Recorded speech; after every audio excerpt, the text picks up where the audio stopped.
Hi, aloha, and welcome to the Empowered Empath podcast. My name is Jennifer O'Neill. And my name is Michelle Schneider, and I'm just giving my friendly reminder to everyone if there is any questions that come up in today's topic to please leave those in the comments. We love hearing from you guys. And if this video has information that really resonates with you, please give it a like and subscribe if you haven't already. I think also because this podcast today is going to be on being an empath versus empathy or being empathic. They're two very different things. And that's why we wanted to do this podcast today. I would like to see you comment if you are an empath. I think that would be interesting to see who out Absolutely. there is listening thinks that they are an empath, because that still confuses a lot of people on where they land on the scale of things, which this subject fits perfectly with my Empowered Empath book that will be coming out soon. So if you're listening to it now, I'll be doing updates and things like that on when it's coming out, because it should be very soon. I would say in the next 4 weeks. If you're listening to it later, then it should be out by now if you're listening to it later. We'll just say, So, just check the description depending on when this podcast comes out. It'd be like, it may be well, out. that would be a lot easier to say, wouldn't it? But then I have to go back and remember to shift the description. So maybe I'll just put my book links below. How's that? If I put my book links below, either way, you can just click it and then go to my page, and then you can follow me, and then it should notify you when the book comes out. That's a good idea. Thank you, Michelle. You're very Always. handy. Have you ever wondered about what an empath is versus being empathic? This subject has come up a lot for a lot of people. I feel that empath has become a very trendy word over the years. There's a lot of people that identify with it that are not. And there's a lot of people that do not identify with it that are.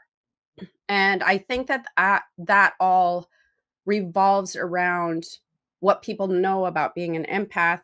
And as I talk about in my book, I think that people are very confused on what being an empath actually is. That word is thrown around to, how would I say? I don't want to say like recklessly, but I mean, it's just flung around a lot. And then a lot of people don't really understand the true meaning of being an empath. And then when it comes to empathy, they kind of relate it to the same thing, but they're very different things. Have you heard this before? Yeah, This oh, I feel like more so now than ever, I really think there is a confusion of what is an empath versus empathy, because I feel like because it's kind of a trendier word, it does get Mhm. thrown around and you can kind of see where it's being maybe misinterpreted in a couple of areas. But like even for me, I don't know that I would have used the word, "Oh, I'm an empath," until I think it was your books that I actually read, and that There would you have go. been, like, somewhere in, like, the 2017 era was, like, when I found you, and so but before then, I wouldn't have known what being an empath was, although I would have said I was definitely an empath without having a name for it.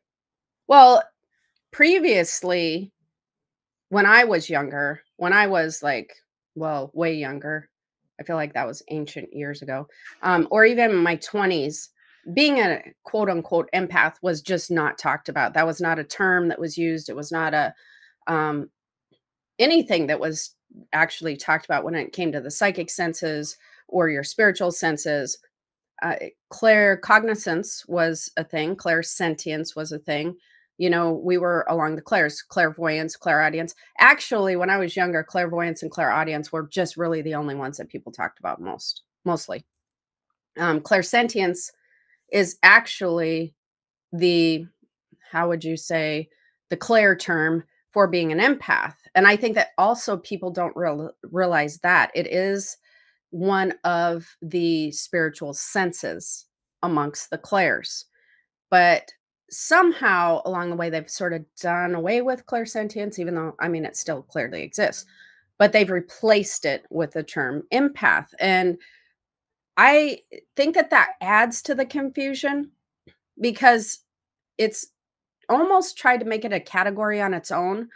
in a way that's disconnected from the spiritual senses. And so, again, that adds to the confusion.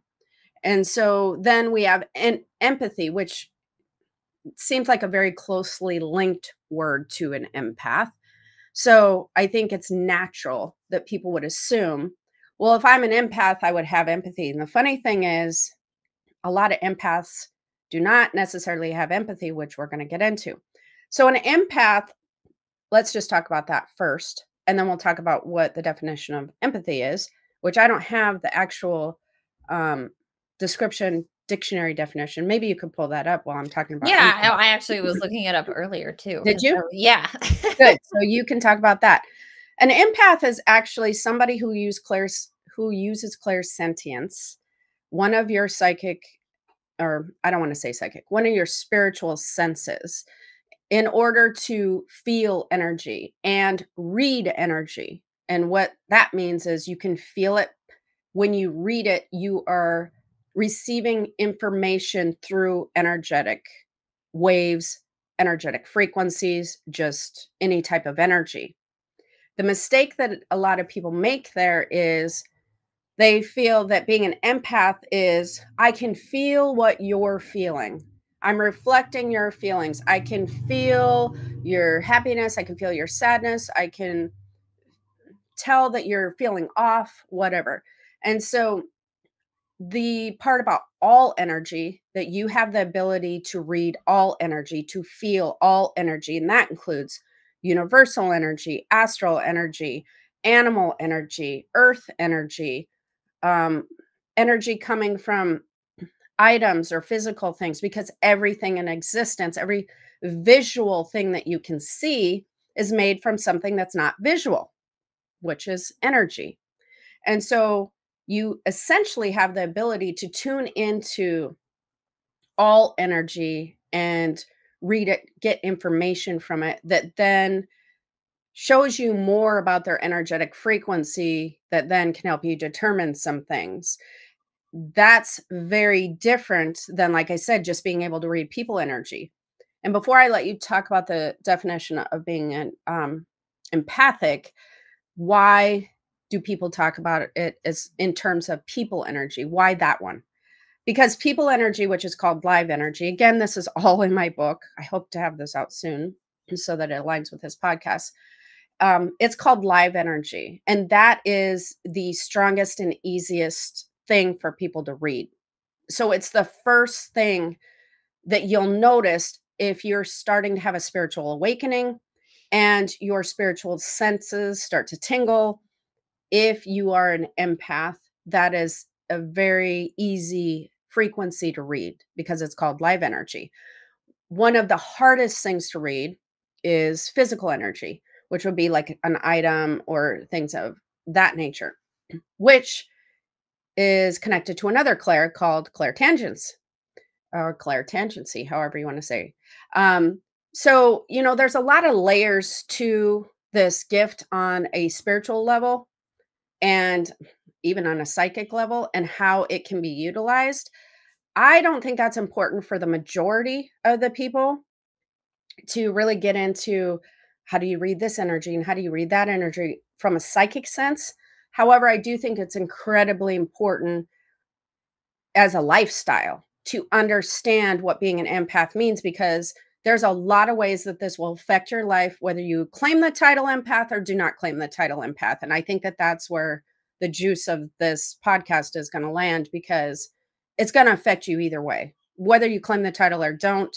If you have an empath ability, if you are born an empath, it doesn't matter where you land, you will notice it in your day to day life. That being said, why don't you tell us the description to being empathic?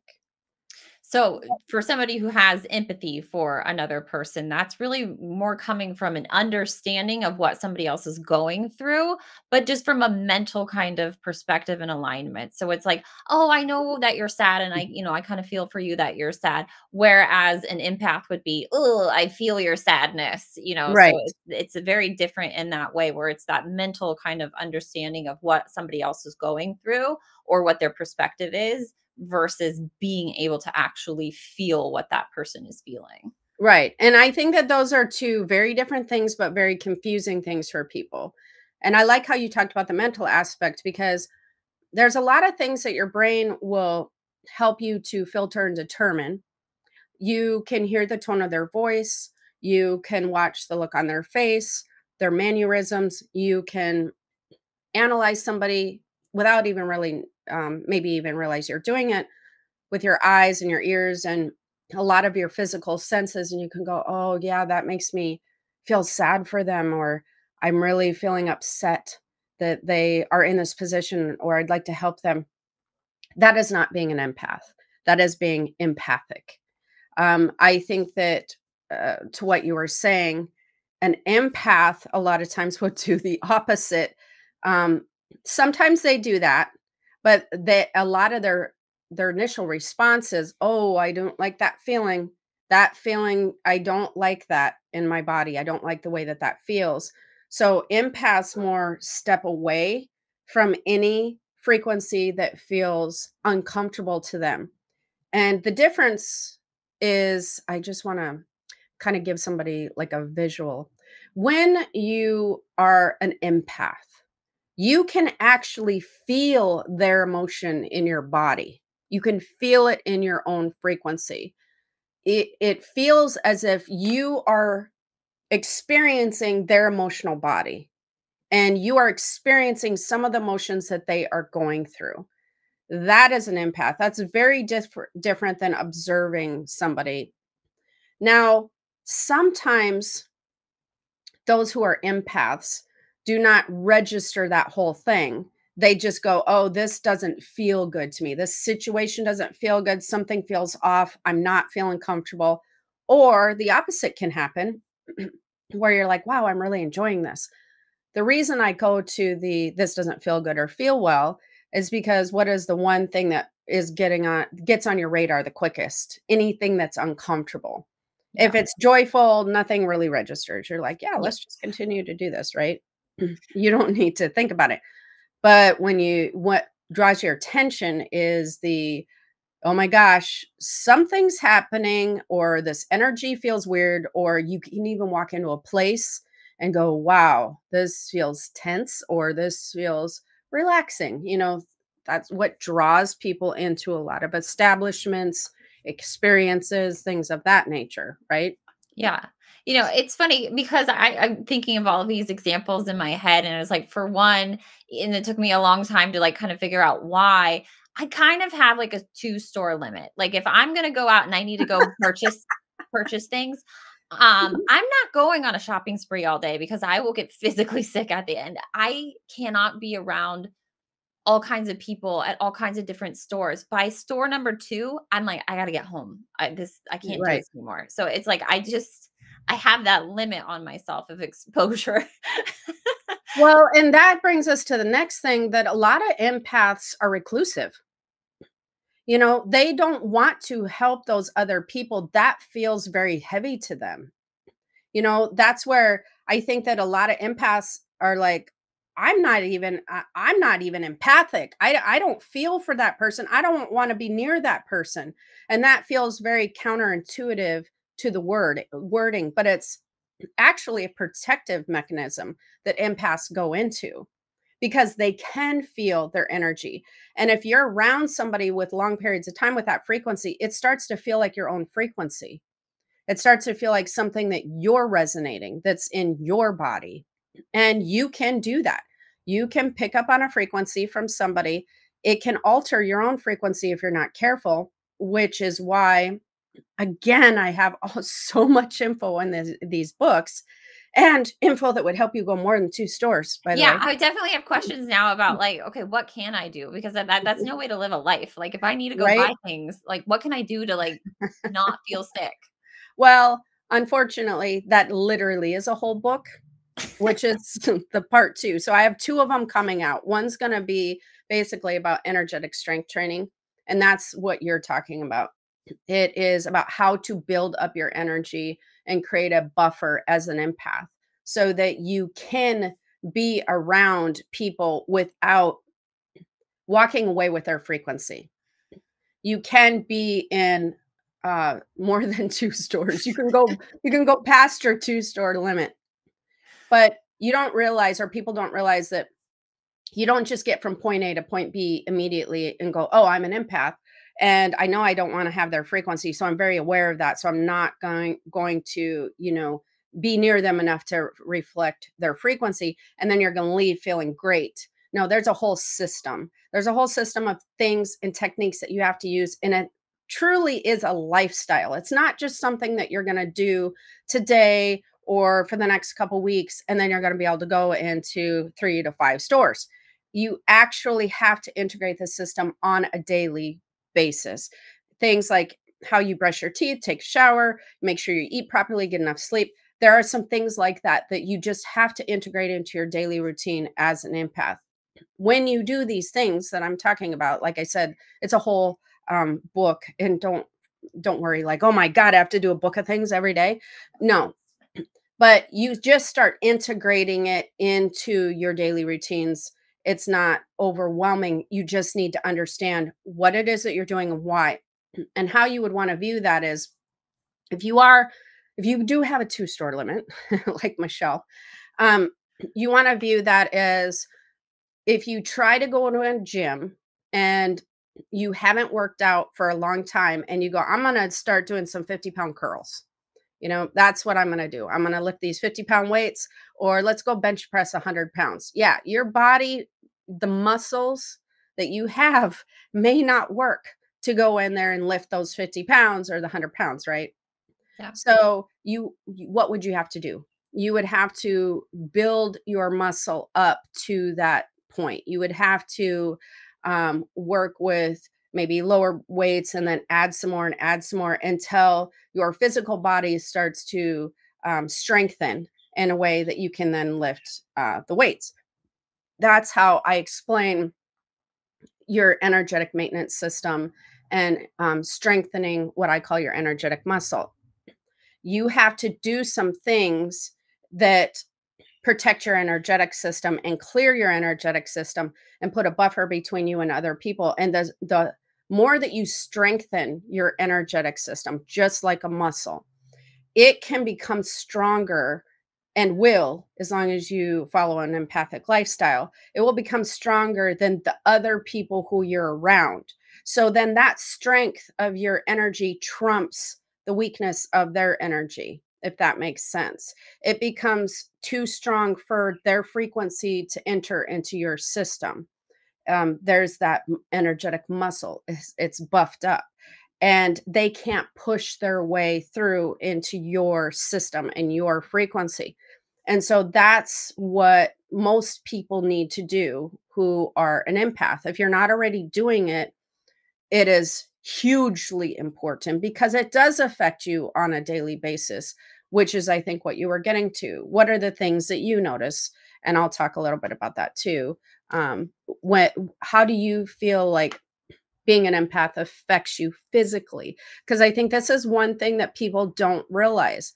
They just think it's like, oh yeah, the I feel your emotions and I feel this, and you're emotionally draining. People aside, it will affect your physical body. And do you want to tell me Yeah, I what? mean, first and foremost, I feel like my health has been primarily like the biggest impacts of that because of either the people I've been around or the relationships I've been in. And it's funny, it's because it's so important just to have awareness first and foremost Yes. of like what's happening because before like I had mentioned in previous podcasts, I'm connecting a lot of dots lately and I feel like Maybe the podcast should be Michelle's spiritual journey while she's connecting the dots. yes. Because it's like, "Oh, I get it now." It's like before you're just kind of like living in the dark and you're just like, it's so weird. I can't handle going, Mhm. to any other place. I mean, one Walmart and I'm done. I can't Okay, go yeah, Walmart's a whole, you gotta have some big muscle going in there, though, some a energetic lot. muscle, but keep going. But yes, my health definitely takes the biggest impact, I think. And just I know now more than ever. It's like when I start to feel sick, I really got to ask my question and like, it's probably not because I ate bad cheese. It's most likely because, something Exactly. around me is a little off, or I need to kind of pay attention to what's happening, because I just think I know now that I'm very sensitive, and I'm just definitely taking the time just to be more aware of what is happening in my life. There's definitely pros and cons to being, Mhm. an empath. For one, it's like having the greatest GPS, system. I feel like my body is Yes. kind of like a lie detector, human lie detector. So Yes, it is. it's Um, great to have that information, but it also kind of sucks because of the negative impacts that you feel when it does make you feel sick when you're well, around. yeah, because I cannot tell you the amount of times people have been like, "Oh my gosh, I would love to be like you. Like you're psychic and you're this." And I'm like, you're thinking of all the really cool things you could do with it, like it's a party trick, you know? Like, wow, it'd be cool to do this and see that and whatever. But you have to learn how to work with your spiritual and physical bodies together in a way that is empowering and not draining. And this takes a lot of training and practice. So I can't do a lot of things that regular people can do and not have any implications of being around strong energies or different types of energies, the same way that you're talking about now. My sensitivity levels off the chart.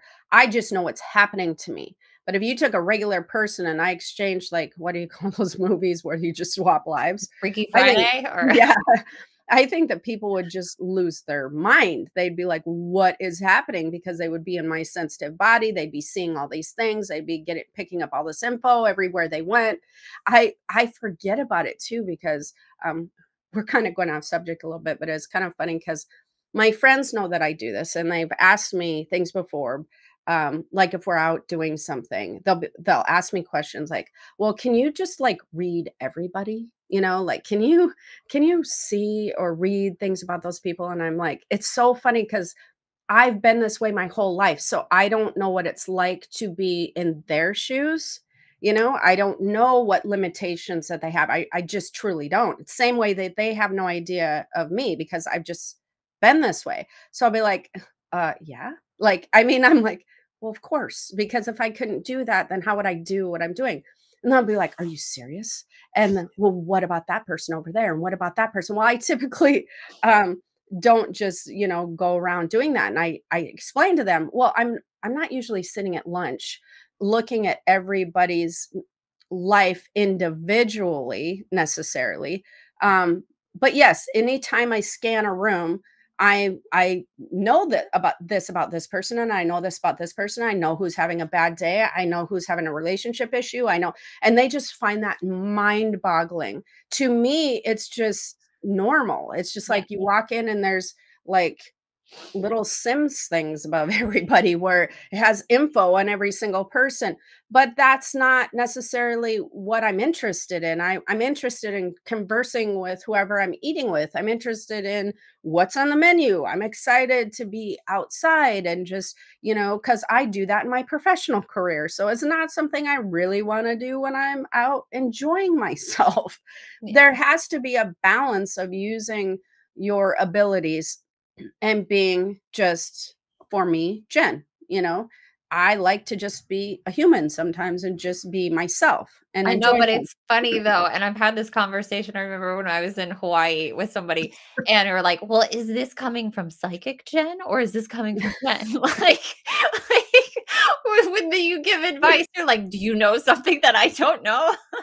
And that I forgot about that. That is also asked me often from my friends, and it makes um Jake gets so mad because Simone, my daughter-in-law, will do that sometimes. And Jake will be like, Simone, you know her. Like it's all the same. There's no differentiation here. It's all when you're hearing her talk about stuff, it's all psychic Jen because there is no differentiation. I cannot give advice on something without my psychic senses playing a very heavy role in that because that's how I process all information. all of my information is processed through my psychic senses.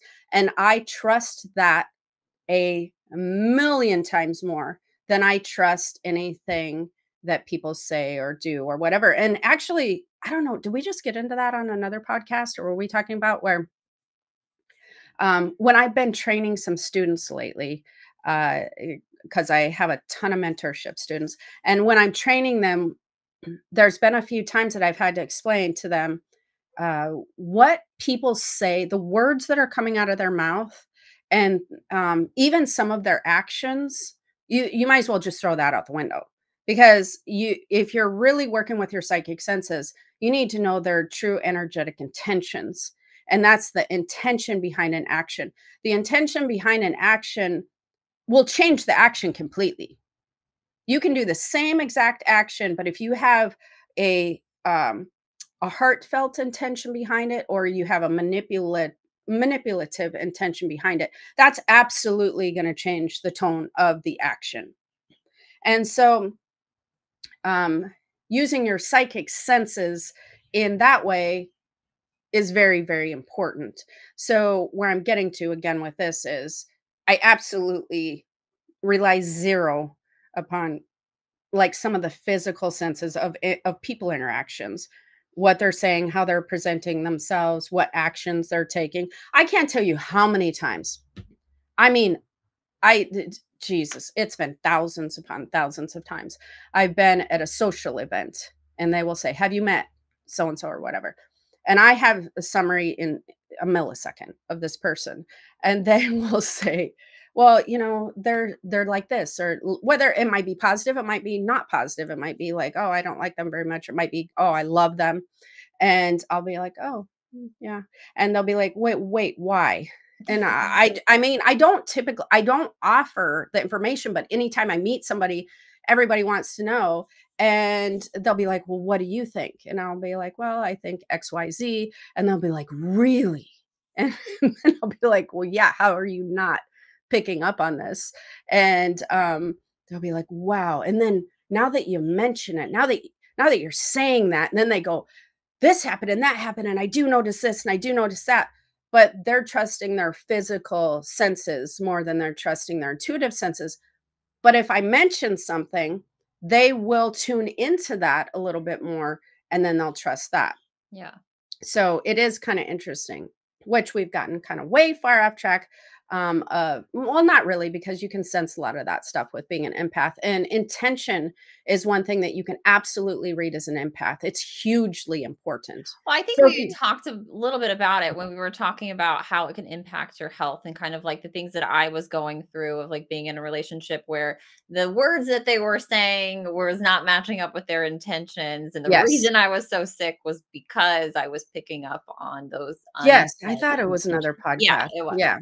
Okay. So physical symptoms, that is something we should probably touch upon before we get to the end. It can absolutely affect your physical health when you do not understand that you're an empath. Maybe you haven't quite got there yet. You haven't quite got that. Oh, I am an empath. Oh, while it's on my mind, if you're wondering about it, I do have an empath quiz on Keys of Spirit World. So you can go over to keysofspiritworld.com and take that if you are one of those people. Or hopefully my book will be out then, and then you can go read that. I keep saying that. If I feel like if I keep saying it, it'll just come to fruition faster. Somehow I will get it done faster and out there quicker. But I feel like whether you know you are or you're not, I don't think that everybody's aware of how much it affects your physical body. Feeling drained, mental exhaustion. It can make you feel nauseous. Mhm. It can make you have severe anxiety. Yeah. Severe anxiety is a huge one. Um, it can lead to overeating, which I don't think that people realize. And that's both ends of the spectrum. You can be so nauseous and throw up or feel like you're going to, because the energy around you feels that toxic. There have been people in my life that have made that happen to me early on when I started navigating my empathic abilities. And in my 20s, when I was doing that, there was no books, there was no information out there on it. So I really had to navigate it on my own and then teach others from that. There would be times that it made me very physically ill, like I was going to throw up every time I was around them. I had to learn how to navigate those relationships, and one of them I just had to eliminate completely out of my life. And then you start feeling better. You can have that happen, or you can have the overeating. And one of the things that I'll give some tips on, people don't realize how much the empaths have to ground and work through some clearing things and grounding techniques on a daily, because you do have the ability to read energy. And until you build up your energetic muscle and you get it strong enough to where your energy is the more dominant one in the room, you can and will shift your frequency often through the day on accident to the people or the environment that you're in, and that will really screw with an empath's health. And so, um, you will want to get to that point that you're not allowing your frequency to be adjusted by other people. And that can leave you feeling so drained, so crappy at the end of the day. And you're like, what is happening? Like, why do I feel like this? I don't understand. Like, you might attribute it to just being emotionally spent, um, very drained. Um, but the other thing that people don't realize is it can actually make your body ache. Have you ever had that Mhm. happen? I don't know about the body ache so much. Yeah, I'm that's just more so crazy. nausea. Health. I mean, with the health, I'm not saying that it was all related to the relationship and being empathic. There was a lot of going on, but like I lost 35 pounds because I was Right. so nauseous I couldn't eat. Right. So, it can actually, if you are in large crowds, if you are putting yourself through a lot of energetic transition, being around this type of energy and that energy and that energy for long periods of time, you can actually become achy. Your body can actually ache like you're having a flu or something. It's very strange. But the and I can get that. I used to get that a lot actually. So I'm very prone to that just because my sensitivities are so high. The overeating, before I forget about that, one of the things that people don't realize is when you eat, eating is actually grounding. People know like things about like meditation's grounding, go out in the, yard and put your feet in the sand, the dirt, the grass, that's grounding. Anything with earth energy. Well, you're consuming earth energy when you eat. And that's a good tip for people to know. And when your digestive system starts to go, it activates your lower chakras in the body, which is also grounding. So you kind of have a twofold thing going on. And so a lot of times, if people are um, exposing themselves to energies that don't feel well to them, and then they start having anxiety from energetic overwhelm and or not being able to ground that energy out of their body, um, and replace it with earth energy, because grounding and clearing are different. And clearing is basically clearing spiritual energy. Grounding is completing a circuit. It is taking some of the energy that you've picked up, or maybe that your energy has adjusted to, that doesn't really suit your energetic system, your frequency. It's allowing that energy to move into the ground, but it completes a circuit by pulling and replacing that energy that you're releasing with earth energy in the body. And that's one thing that I think also people don't realize is the difference between clearing and grounding, and how the grounding creates this energetic circuit within the physical body. So it helps to bring the physical body and the spiritual body together by balancing spiritual energy. And spiritual energy would be energy that you're picking up from people as well. And then earth energy. So now you have a better balance. You're weighted better. It's not like you're being floaty or anything. So eating can ground the body. And therefore, once you start feeling grounded, the anxiety starts to subside. You start feeling better balanced. And so your brain goes to, I need to eat, every time that you're in a situation where you can feel the energy around you that feels unsettled, or doesn't feel like it matches you, you can feel that anxiousness, and your brain goes, "Yep, when I eat, I always feel better." So then you go to food, but if you don't realize this, you can tend to find that you're eating often. "Oh, I went 2 stores my limit. I have to go to the 3rd store. I need to go eat something." So, I mean, truthfully. Yeah. And so what do people do when they're out in those places? They typically don't eat good foods. So the rule of thumb, if you're gonna be using grounding or, eating for grounding, is to actually eat as little bit of processed foods as you can. Don't, just always go to, like, a fast food place or whatever, but try to think earth foods. Now, earth foods can be typical earth foods like vegetables, fruits, all that kind of thing. But I know that this is gonna come up, and I talk about this in my book and in my the energy management one. Um, Meat is actually technically an earth food as well because it's coming from an animal, coming from earth. And so some people like that and some people don't like that. I'm not saying to eat meat by any means. I hardly eat any. I'm very picky about that. The only time I eat it is if I can feel that my body needs it. But other than that, I absolutely do not like the taste. I don't like anything about it.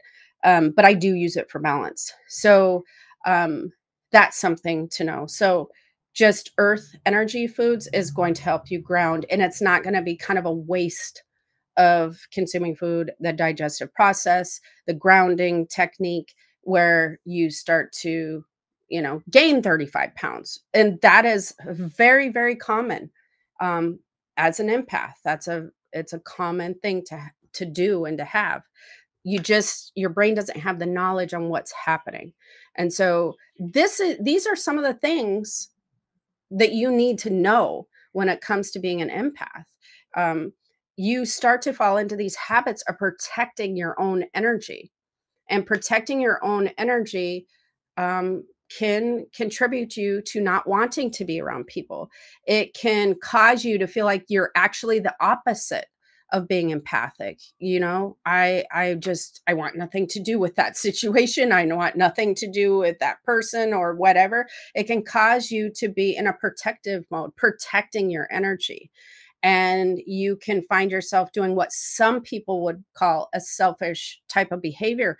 I do not call it selfish at all. I call it smart and being protective, because you're protecting your own energy, and you're protecting your health, because we don't want our physical health to have a terrible, like a side effect to you not being able to manage your empath ability very well. And that will be a side effect. It will start playing into your physical body. This is why it's so important to understand. Like I said, who cares about the label? I don't care if you call yourself one, don't call yourself one, call yourself one in secret, don't call yourself one in public. I don't really care how you do it. Doesn't matter to me. The point is understanding what it is, how it works, how it's affecting your lifestyle, where you're going, where you can go, where you can't go, how often you can go, what are your store limit. I like that. Maybe I think people are going to Well, gay you're for that. really yeah, you're really stuck on that store Like limit. that, because I feel like a lot of people will I think that's going to make sense to a lot of people. Yeah. And I like to do tips and tricks that make things easy so they don't have to overthink things. So it's going to affect a lot about the way you live. And Yep. it's going to affect a lot about how happy you are in the way that you live, because you have to think about how much do you feel like people around other people that are not happy, I mean, a lot. right? Yeah. Like, just think about that for a minute. The amount of people I give people, a percentage of about 70% of the people that you're going to run into are just not happy people. It's just the way it is. There's no way. It's probably actually a lot higher than that. But let's be fair and say it's only 70%. Now, if you're an empath and you go out and you're reading energy and you are consistently picking up on low frequency emotions, vibrational frequencies, etc., and you are constantly feeling the frequency of people feeling unhappy or feeling angry or life's not working, so they're feeling frustrated, and you're bombarded with this feeling all the time, or pessimistic behaviors and attitudes, what do you think you're going to feel like? Good. Especially if you cannot separate and you haven't mentally compartmentalized, that doesn't belong to me. Yeah, that's why awareness is so big, and I just it's So huge because big. it's like, one, it's so frustrating because it feels like we don't know anything about our bodies, and how long have we been on this earth, and why has nobody, talked about this stuff before? It's frustrating in a sense where it feels like we know nothing. And then when you are somebody who doesn't have that awareness of being an empath, and you're like, something is wrong with me, I'm sick, and you go to the doctors and they say nothing's wrong with you, like, it is completely a frustrating experience, and I've been Yes. there and I've gone through it, and it's like now I have all this new awareness of, like, what's really going on. Well, I think that's another good indicator we can throw in with the other one is oftentimes empaths will end up at the doctor going, yeah, I feel horrible. I feel sick. I feel achy. I feel nauseous. I feel whatever. They don't feel good. And they just know they don't feel good. So, of course, you're pretty sure you're dying because, I mean, that's just what happens. You're scared. You have some anxiety with it. And they're like, yeah, your labs are fine and you look great. And everything's fine. Are you sure? No, I know I don't feel well. And yeah, I'm sorry. I don't know what we can do about that. That's a pretty strong indicator that you're having some physical symptoms of being uh, a spiritual person, being an empath, being able to read and sense energy. So I think that that's another pretty good indicator. I think if we had to do the top four, I think anxiety, overeating, protecting your energy with like not wanting to be around people, kind of being a hermit and being very particular about how often that you go out, and then, you know, going to the doctor or have gone in and getting a clean bill of health for the most part, and causing your doctor some confusion. I think that those are pretty good indicators of your empath ability. Then you got to take it to the next step and go, okay, how do I learn about what to do, what not to do? I'm telling you before we go, you cannot live your life like everybody else. It will never happen. If you are an empath and you continuously try to live your life like your friends or your family and have them constantly telling you, why can't you do that? Why wouldn't you do that? Can't you just be normal? No, you cannot just be normal. You were not built that way. There are actual reasons that you were chosen to become an empath if you have that ability. That's a very cool subject, which is in my book as well. But you cannot live like your life like everybody else. And that can be super frustrating, to tell you the honest God truth, because there's going to be times where you want to live your life like everybody else and you want to pretend like you can. And then you go in and have a major panic attack or anxiety attack of when you go do something and you just feel frustrated and upset and like, why can't I be normal? Well, because you're not. However, if you start living an empathic life, or I don't like to say empathic, an empath lifestyle, if you start learning how to do that, you absolutely can do all those things and probably even be better than your friends and family, because you're going to be able to feel, read, and sense things that they cannot. And that part of being an empath is very cool because it can be a safety feature, not just like a physical safety, but it can protect you from experiences with people that are toxic or people you shouldn't be around, or even just energetic flow. Nope, timing doesn't feel right on this. Oh, yep, that the energy feels good to be doing this today. So you can become quite empowered within your ability, but you have to learn about it, live an empath lifestyle, by using a lot of the techniques that I talk about in the books. And you have to just understand that you're not normal. But I there's think that hope. there's absolutely hope, not just hope. you can 100% live the most amazing lifestyle. You just need to have the right information. So, that being said, um, I will post my Amazon link with this show because of what Michelle said. And just follow me on Amazon if you would like to see when the release of that book is out, if it is not out already, when you go check. And I think that that's all.